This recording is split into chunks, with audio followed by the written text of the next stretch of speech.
ಯಾರಲ್ಲಿ ಮೋಹ ರಾಗದ್ವೇಷ ಇಲ್ಲ ಆ ವ್ಯಕ್ತಿ ಉಪದೇಶ ಕೊಡ್ಬೋದು.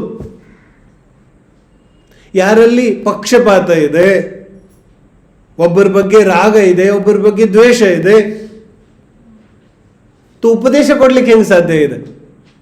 ಇವನು ಭಕ್ತ ಇದ್ದಾನೆ, ಇವನು ಒಳ್ಳೆಯವನು, ಇವನು ನಿಂದನೆ ಮಾಡ್ತಾನೆ, ಇವನು ಕೆಟ್ಟವನು, फिर उपदेश कैसे होगा? तो बोले उपदेश ಯಾರು ಕೊಡ್ಲಿಕ್ಕೆ ಸಾಧ್ಯ? ಯಾರಲ್ಲಿ ಮೋಹ ರಾಗದ್ವೇಷ ಇಲ್ಲ. ಅದಕ್ಕೆ ಜಿನಬಿಂಬ ಇವತ್ತು ಶುದ್ಧ ಇದೆ. ತುಂಬಾ ಜನರಿಗೆ ಬೇಜಾರಾಗುತ್ತೆ ಕಿ ಮೂರ್ತಿಯನ್ನು ಶುದ್ಧವಾಗಿ ಇಡಿ, ಏನು ಹಾಕಬೇಡಿ ಅಂದರೆ. ಯಾಕಂದ್ರೆ ಮೂಲ ವಿಷಯ ಗೊತ್ತಿಲ್ಲ ನಮಗೆ. ಒಂದು ಜಿನಬಿಂಬದಲ್ಲಿ ಅಶುದ್ಧಿ ಬಂದ್ರೆ ಇಡೀ ಜಿನ ಧರ್ಮದಲ್ಲಿ ಅಶುದ್ಧಿ ಬಂದ್ಬಿಡುತ್ತೆ. ಫಿರ್ ಖತಮ್ ಕುಚ್ ಬಿ नहीं ಬಚೇಗಾ. ಯಾಕಂದ್ರೆ ಏನ್ ಹೇಳ್ತಿದ್ದಾರೆ, ಆಪ್ತ ಪುರುಷ, ಆಪ್ತ ಪುರುಷ वो होता है जिसमें राग द्वेष नहीं. तो ರಾಗ ದ್ವೇಷ ಇಲ್ಲ ಅಂದ್ರೆ ವರ ಕೊಡ್ಬೋದೇನು?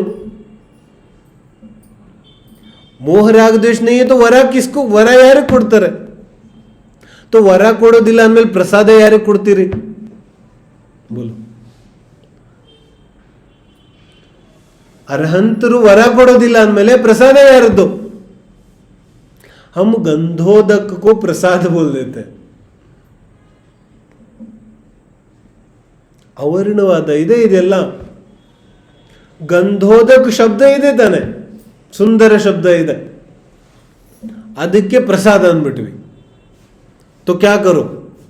तो प्रसाद अंद तक्षण ಎಲ್ಲರೂ ಕುಡಿಯಕ್ಕೆ ಶುರು ಮಾಡಿದ್ರು.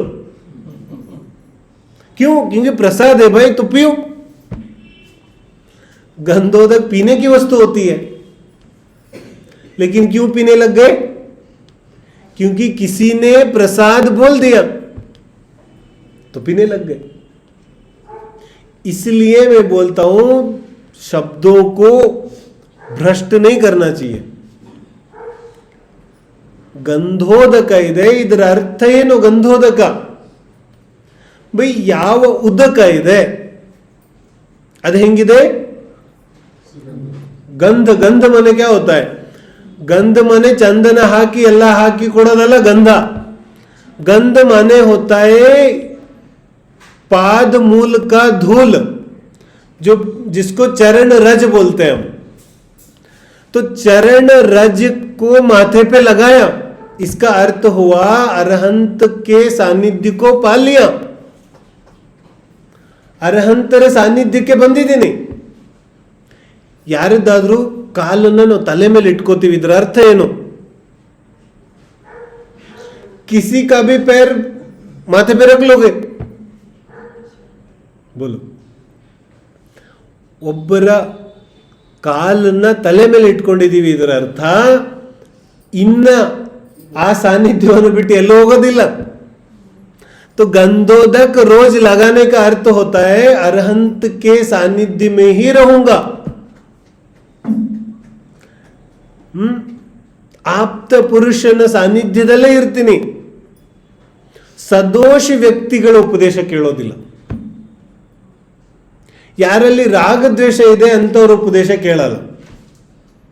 ಇದನ್ನ ನಾಮ್ ತೋ नहीं बोला ना आचार्य ने, ಇಂತಿಂತ ವ್ಯಕ್ತಿ ಉಪದೇಶ ಕೇಳು, ಇಂತಿಂತ ವ್ಯಕ್ತಿ ಕೇಳಬೇಡ. ನೈ ಫಾರ್ಮುಲಾ ಕೊಡ್ತಾ ಇದ್ದಾರೆ. ಮೋಹ ರಾಗದ್ವೇಷ ಇದೆಯೇನು? फिर कोई काम का नहीं, फिर तो वो संसार का विषय हुआ ना. ಎಲ್ಲೆಲ್ಲಿ ಮೋಹ ರಾಗದ್ವೇಷ ಇದೆ ಅದೆಲ್ಲ ನಮ್ಮ ಮನೆ ವಿಚಾರ ಇದೆ. तो ಕೆರೆ ನೀರು ಕೆರೆಗೆ ಚೆಲ್ಲಿ ಅಂತ. ಮನೆಯಲ್ಲೂ ರಾಗದ್ವೇಷ, ಇಲ್ಲೂ ರಾಗದ್ವೇಷ. ಮನೆಯಲ್ಲಿ ಒಂದು ತರದ ರಾಗದ್ವೇಷ ಇತ್ತು, ಇಲ್ಲಿ ಇನ್ನೊಂದು ತರದ ರಾಗದ್ವೇಷ ಇದೆ. ರಾಗದ್ವೇಷ ನೀ ಹೋಗ್ಲಿಲ್ಲ, ರಾಗದ್ವೇಷದ ಕ್ಯಾಟಗರಿ ಬದಲಾಯಿತು. तो ನಮಗೆ ಸತ್ ಸುಖ ಸಿಗೋದಿಲ್ಲ. ಸತ್ ಸುಖ ಇಷ್ಟೊಂದು ಕ್ಷುದ್ರ ವಿಷಯ ಅಲ್ಲ कि जाते जाते रास्ते में मिल जाएगा. ಸಂಸಾರದಲ್ಲಿ ಯಾವ ವಸ್ತುಗಳನ್ನು ಬೇಕು ಅದನ್ನು ಪಡೀಲಿಕ್ಕೆ ಹರಸಾಹಸ ಮಾಡಬೇಕು. ಒಂದು ಮನೆ ಕಟ್ಟಕ್ಕೇನೆ ಇವನು ಜೀವನ ಪೂರ್ತಿ ದುಡಿಬೇಕು. ಸತ್ ಸುಖ ಹಿಂಗೆ ಸಿಕ್ಬಿಡುತ್ತೆ. ಸತ್ ಸುಖಕ್ಕಾಗಿ ಏನೂ ಪ್ರಯತ್ನ ಮಾಡಲ್ಲ.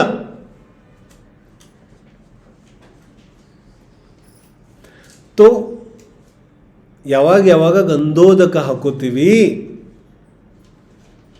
ಅದು ನಮ್ಮ ದೇಹವನ್ನ ಪವಿತ್ರ ಮಾಡೋ ವಸ್ತು ಅಲ್ಲ, ನಮ್ಮ ಮನೆಯನ್ನ ಪವಿತ್ರ ಮಾಡೋ ವಸ್ತು ಅಲ್ಲ. ಕ್ಯಾ ಗಂಧೋದಕ ನಿನ್ನ ಬುದ್ಧಿಯನ್ನ ಶುದ್ಧ ಮಾಡುತ್ತೆ, ಶರೀರವನ್ನು ಶುದ್ಧ ಮಾಡೋದಿಲ್ಲ. ಕಿ ಜಾಕೆ ಗಂಧೋದಕ್ ಲೇ ಲಿಯಾ ಅವ್ರ ಮನೆ ತುಂಬ ಹಾಕ್ತಾ ಇದ್ದಾನೆ, ಇದರಿಂದಂತೂ ಅವಿನಯ ಆಗುತ್ತೆ.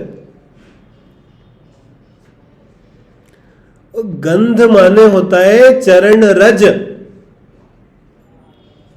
ನಾವು ಗಂಧ ಅಂತ ಹೇಳಿದ್ರೆ ಏನೇನೋ ತಿಳ್ಕೊಂಡ್ಬಿಟ್ಟಿದ್ವಿ.